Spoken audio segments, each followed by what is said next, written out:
Um, One thing I was thinking about recently was the question of why it is that there's not an even division in BDSM between people who want to be on the top and people who want to be on the bottom.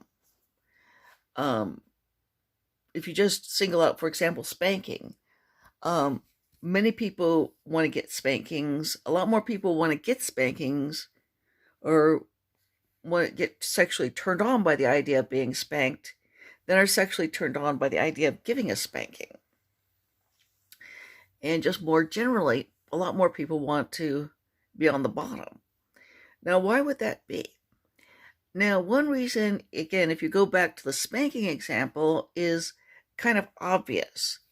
The person who receives the spanking is the receiver of sensation. So, on a very, on that very simple level, there's a disproportionate number because the person is stimulated by receiving the sensation. Okay, but on a more general level, the reason I think there are a lot more bottoms than there are tops is that we all start out helpless.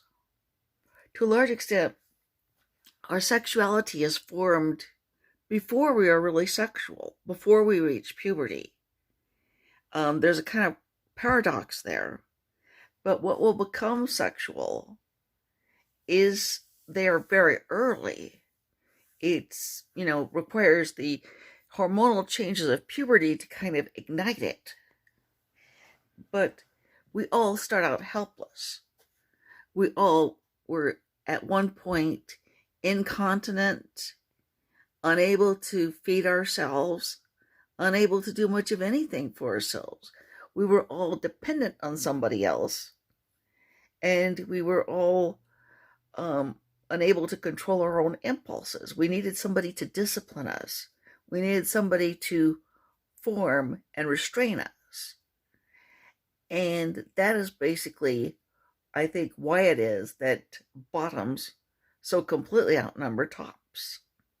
If you like what you saw in this video, please subscribe to my channel and like this video. Thank you.